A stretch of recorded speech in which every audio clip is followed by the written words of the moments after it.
how to draw realistic dark hair, like this. Welcome back. If you're new to my channel, I'm a 22-year-old graphite and charcoal artist that specializes in hyperrealism with surrealism. I've won dozens of international and national awards for my work, and I'm here to share with you everything that I know. So if you're interested in learning how to draw like this, make sure to like and subscribe. It means the world. This week's tutorial is how to draw realistic dark hair. Now, in my opinion, hair is one of the simpler textures to draw, especially compared to what we've been doing. However, there are two different methods that I use to draw dark hair. One method's good for hair that's dark or wet, and the other method's good for lighter brown hair that's dry. To make sure I got you guys covered, we're gonna go over both methods. So let's do a brief recap of all the tools that you'll need and then jump into it. Ready? Let's begin. For graphite, we just want typical graphite pencils. I use the Faber-Castell 9000 series. You'll want 3 of them to make it easy: a light, medium, and dark. I like to use 2H as my light, HB as my mid, and 2B as my dark. Any tone lighter than 2H is unnecessary, and anything darker than 2B should be used with charcoal. For charcoal, we just want some sort of pencil. I use the General's pencil, preferably the soft variation. It applies much easier and is the darkest type in my opinion. You also need a charcoal stick with sandpaper. With this, you'll make charcoal powder by filing down the stick onto a piece of paper. This is one of, if not the most important tools.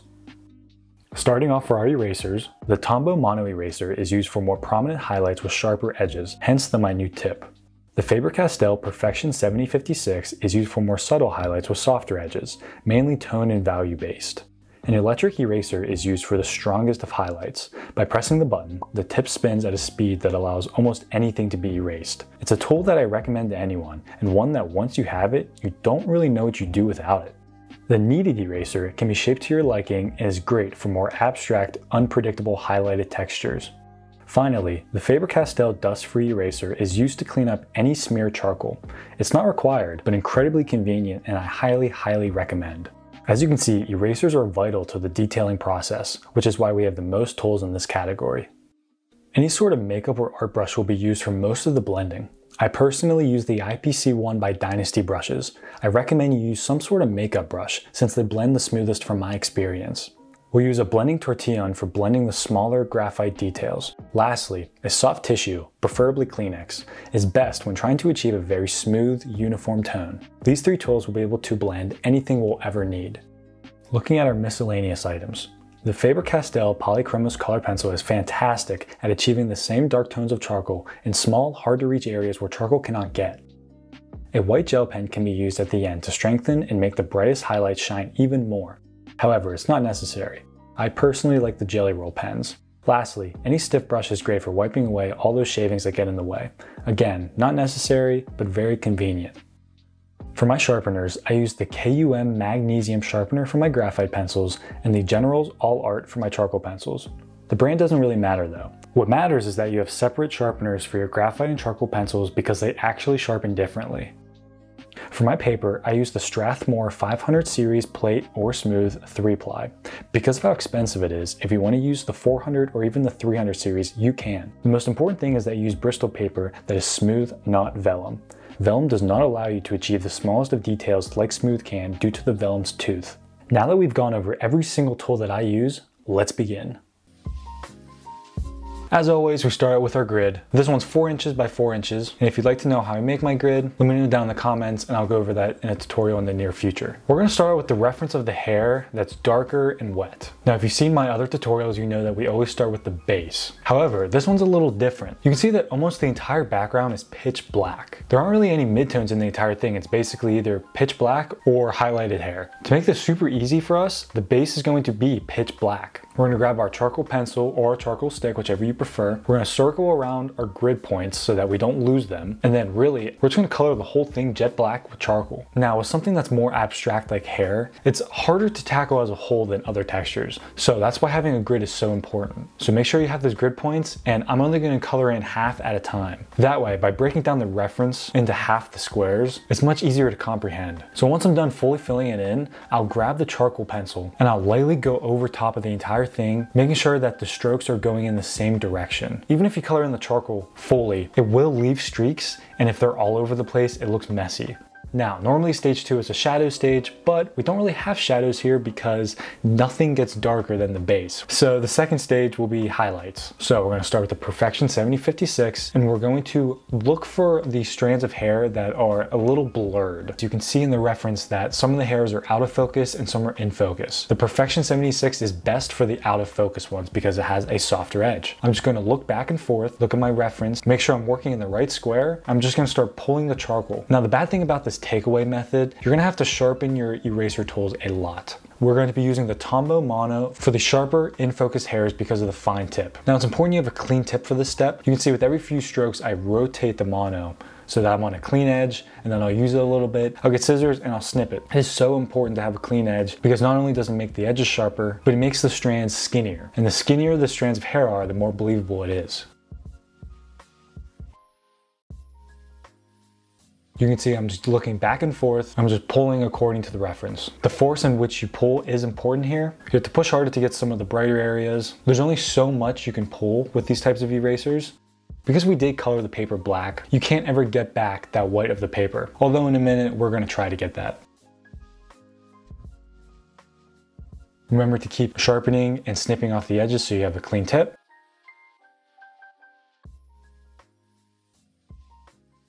Now for the strongest of highlights on these hairs, we're going to be using the electric eraser. You can see up in the top left are the bright highlights. I'm going to try to pull as much as I can up there.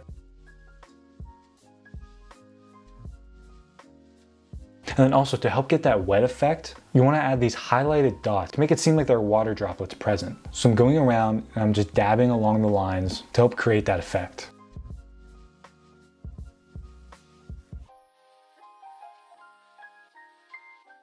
Now for the reinforced stage. Earlier I said that if your tip becomes a little dull, it'll make the lines thicker. Now for this stage, you really just want to grab your charcoal pencil again, go back in and thin out some of those thicker strands that were caused by a dull tip. Now for the touch-ups, I'm just looking back and forth, making softer edges softer, sharpening up some of those more distinct edges, using the takeaway method, and then using the reinforced method to create these wet clumps of hair. And there you go. For the other half, we're just going to repeat the steps. I'm going to fill in the base with the jet black charcoal, make sure I have those grid points. Then I'm going to grab the Perfection 7056 and start pulling the out of focus hairs. This right side has more out of focus, so I'll be using that a little more. I'm going to grab the Tombow Mono to continue with the sharper edges.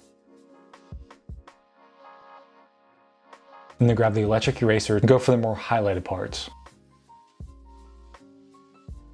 Touching up here is important because you want to make sure that it doesn't look like you just did half and half. You want to make sure that all the strands are connected in the middle, and you just want to make it look believable. Now, the last step is using the white gel pen. If you don't want to mix any acrylic into your charcoal and graphite, you don't have to do this step, but I think it makes the hairs really pop. So I'll grab my white gel pen, I'll squint my eyes looking at the reference and see the brightest areas, and then just add a little bit of acrylic there. Do not go overboard with this step. The less, the better. Add some white dots on some of those thinner, smaller hairs to make the subtle references of water drops really pop. And there you have it, the super simple way to draw wet, dark hair. It looks so good from a distance, and it's super fundamental. Fill in, then take away.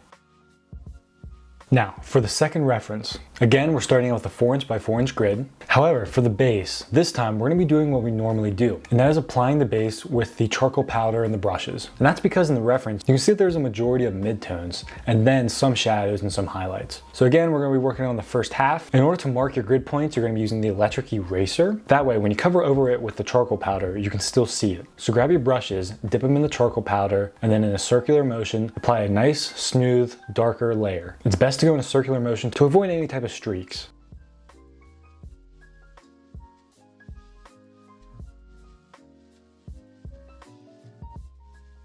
Now I'm grabbing my Perfection 7056. I'm remarking those intersecting points on my grid. Now that we have the base down, let's add the shadows. And to make this easier, we're just going to be using the same tools. So grab even more charcoal powder. I recommend using a smaller brush, and then looking at the reference, squint your eyes and see where the darkest parts are. Now for the most important and time-consuming step, the highlights. Again, most of the detail work is going to be from pulling with erasers. However, we will not be using the 7056 at all. To make these strands of hair, we want thin, sharp edges. Thus, we're using the Tombow. You can see I'm making distinct lines going in bunches in one direction. I'm just looking back and forth between the reference, seeing what direction the hair goes, where it separates, moving the mono back and forth to create these long lines that look like strands. Don't worry about capturing every single one. Just make sure you don't leave any large spots of the base showing.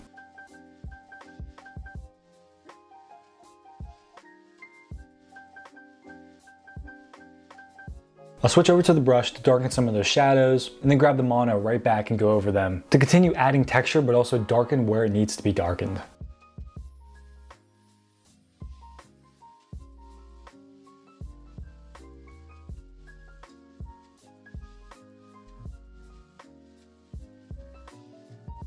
For reinforcing, we want the Polychromos colored pencil. You want to sharpen it to the finest tip you can. What we're going to do is go in between the strands that we've made and use kind of the same technique we did with the mono. Now adding darker lines in between the highlights we made. Again, don't worry about trying to get in between every single strand you made because that could take days. Really just the distinct negative space in between the marks you made with the mono. Looking back to the reference is very important here. Make sure to darken behind those strands of hair that go on top of other hairs to create those shadows, and just reinforce those highlights we made.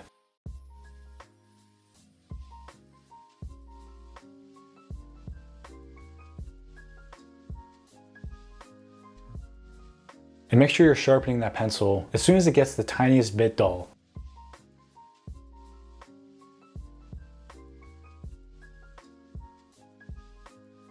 Now mainly for touch-ups, we want to make those loose hairs that don't really go with the flow of the clumps that we've made. So cut off a new tip for your mono and just freely, you can even close your eyes for this step, just freely create strands of hair that go all over the place. This is my favorite step.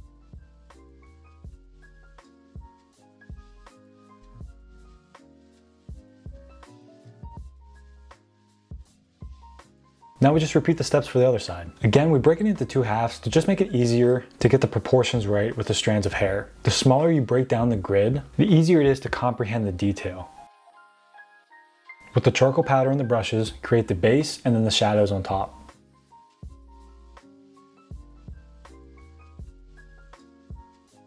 Then with the mono, create the strands of hair over top of everything.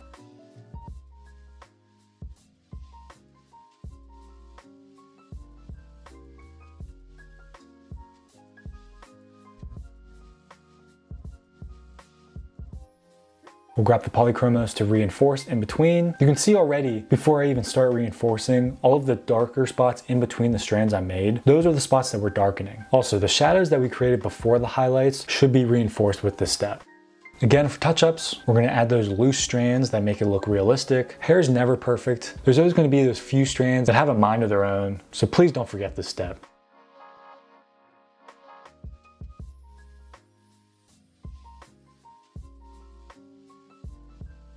You can grab a brush and go over some areas to darken them to create even more shadows on top of the texture. You don't have to.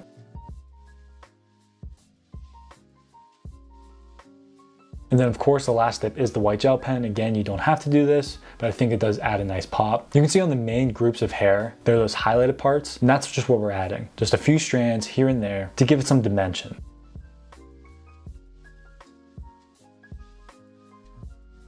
And then to make it look less abrupt, I'm going to blend in the tips of these white gel pen marks. I highly recommend you do this because obviously acrylic doesn't naturally blend with charcoal, so there's always a very distinct line. And there you have it, how I draw a lighter brown hair that's dry. Side by side, you can see the difference in how the method that we use directly complements and helps add to the texture of what's going on with the hair. It's really that simple. And there you have it, both methods on how I draw realistic dark hair. Hope you enjoyed the tutorial, hope you found it useful. Let me know down in the comments what tutorial you want to see next week. If you want to follow my artwork daily, specifically this drawing I'm working on behind me, make sure to go follow me on TikTok and Instagram. I also go live every weeknight on TikTok, so go check it out. If you want to buy limited edition prints of my artwork, make sure to head over to my website. And I'm also going to open up a Patreon here soon. If you become a member, I'll help you one-on-one to make you be the best artist that you possibly can be. I'll keep you guys updated with that. Make sure to like and subscribe and keep an eye out for next week's tutorial. I think that's it. Appreciate you being here and hopefully we see you soon.